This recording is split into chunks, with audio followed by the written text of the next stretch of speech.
dari pembersihan sampah di pinggiran pantai dan berbagai kegiatan lainnya. Salah satunya seperti yang dilakukan oleh salah seorang pemuda di Kabupaten Aceh Jaya dengan menyamain bibit mangrove.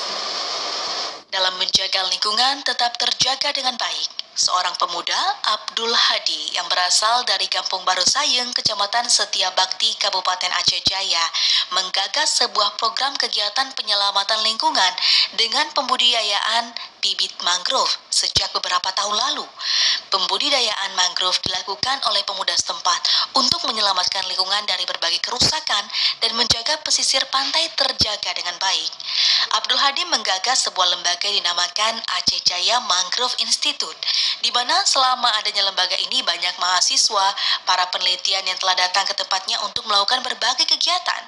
Selain itu, dalam beberapa tahun ini, ribuan bibit mangrove telah disalurkan ke berbagai tempat di Aceh.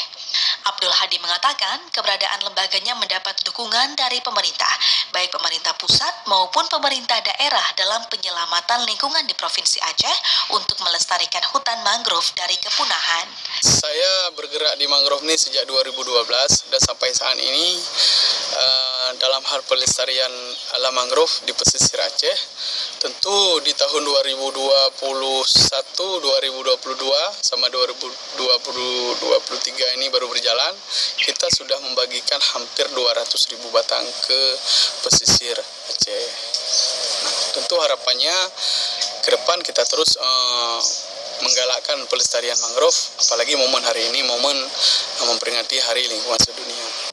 Di Hari Lingkungan Hidup Sedunia ini, ia mengajak seluruh masyarakat untuk menjaga alam lingkungan sekitar dari kerusakan termasuk hutan mangrove. Karena dengan saling menjaga, keberlangsungan kehidupan antara manusia dan alam tetap terjaga. Dari Aceh Jaya, Musliadi, TVRI melaporkan.